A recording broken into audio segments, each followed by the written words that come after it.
Assalamualaikum warahmatullahi wabarakatuh. Perkenalkan, nama saya Nina Nur Aida, mahasiswa Magister Agribisnis UIN Syarif Hidayatullah, Jakarta.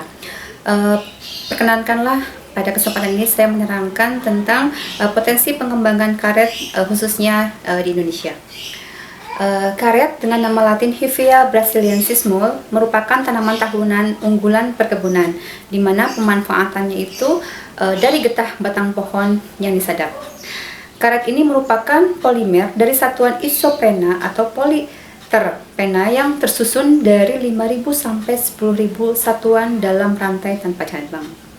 Indonesia sebagai negara tropis memiliki potensi produksi karet yang cukup tinggi, di mana tanaman ini tersebar di seluruh wilayah Indonesia kecuali Nusa Tenggara dan Pulau Samosir, Sulawesi. Untuk produksi karet, dari tahun 2014 sampai 2020 dia mengalami fluktuasi peningkatan. Begitu pula dengan produktivitasnya. Produksi karet pada tahun 2014 mencapai 3,153 juta ton dan tahun 2020 mencapai 3,545 juta ton. Dengan profitas tahun 2014 1053 kg per hektar mengalami peningkatan pada tahun 2020 sebesar 1237 kg per hektar. Untuk luas tanam perkebunan besar negara dari tahun 2014 sampai tahun 2020 mengalami fluktuasi penurunan, yaitu tahun 2014 dari 229.000 mengalami penurunan sebesar 190.000 pada tahun 2020. Kemudian pada perkebunan rakyat tahun 2020 dia mengalami fluktuasi peningkatan dari 2014 mengalami peningkatan sampai tahun 2020 yaitu dari 3,67 juta menjadi 3,2 juta hektar. Luas area perkebunan rakyat ini tahun 2014 sampai 2018 ini cenderung mengalami kenaikan yang signifikan dengan rata-rata sebesar 1,36% dan kenaikan tertinggi dicapai pada tahun 2017 sampai 2018 dengan sebesar 4,27% dengan peningkatan luas areal sebesar 132.000 hektar.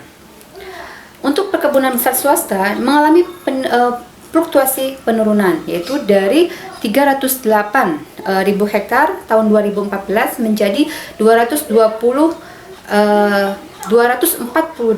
pada tahun 2020.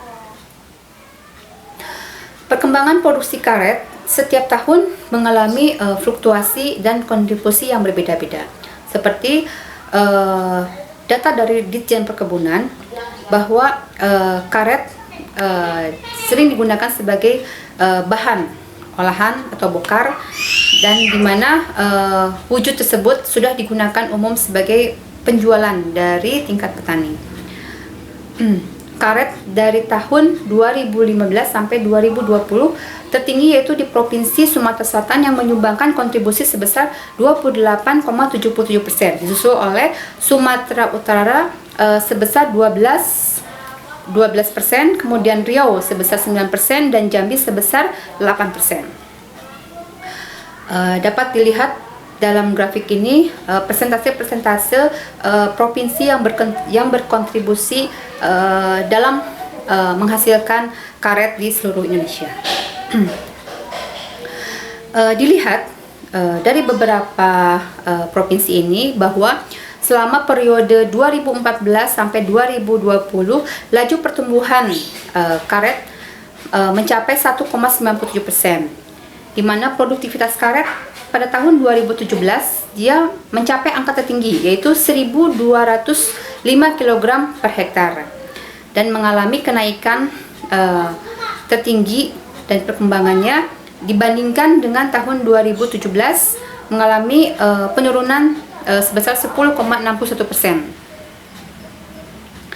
Tingginya produktivitas rata-rata terutama disumbang oleh perusahaan besar negara dengan perusahaan besar swasta, di mana hal tersebut dipengaruhi oleh budidaya serta pasca panen yang menggunakan teknologi ataupun GAP SOP karet yang sesuai dengan standar, sehingga menghasilkan produktivitas yang cukup tinggi.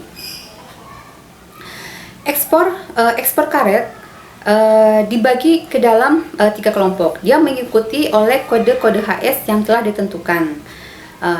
Di mana kode-kode HS ini tahun 2012 sampai 2019 ekspor karet ini mengalami fluktuasi yang besar, yaitu dari 2.370.000 ton pada tahun 2012 menjadi 2.440 pada tahun 2019. Hal ini terjadi karena salah satu penyebab bahwa perkembangan kebijakan negara tujuan ekspor dalam penggunaan karet sintesis.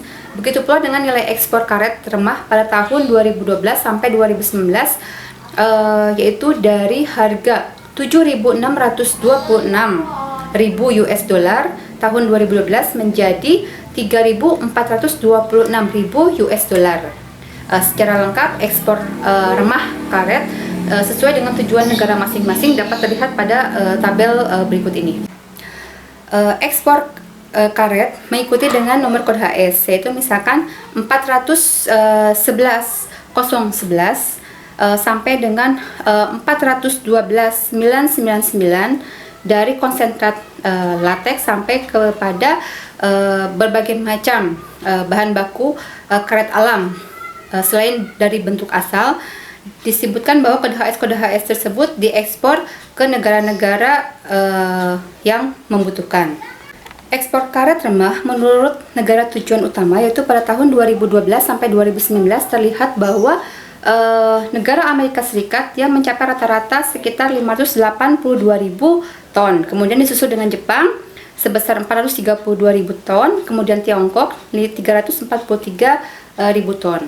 Di mana peningkatan ini disusul oleh nilai US dollar, yaitu Amerika mencapai 760, kemudian Jepang mencapai 690 juta US dollar, Tiongkok mencapai 297 juta US dollar, disusul oleh India, Korea Selatan, dan Brasil.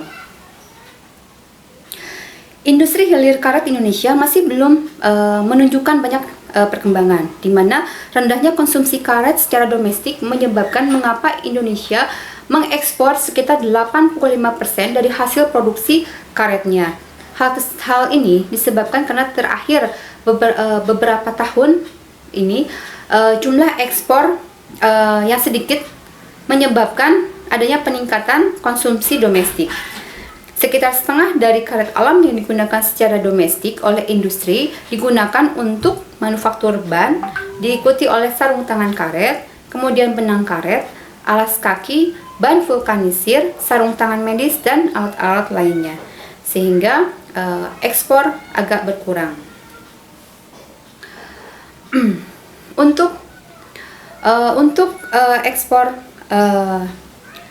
ekspor tahun 2020, karet alam ini mengekspor sebesar 2,039 ribu ton dengan jumlah nilai sebesar 2,641 juta US dollar. Ekspor yang paling tinggi yaitu dilakukan ke Cina sebesar 439.000 ton dengan nilai ekspor 529.000 US dollar, dan Amerika Serikat sebesar 365.000 ton dengan nilai ekspor 483.000 US dollar. Seperti terlihat di tabel ini bahwa ekspor tahun 2020 karet secara olahan atau manufaktur diekspor ke Cina, Amerika, Jepang, India, Korea, dan beberapa negara lainnya. Kemudian untuk impor tahun 2020, Indonesia mengimpor karet alam secara keseluruhan sebesar 31.205 dengan nilai sebesar 45,9 juta US dollar.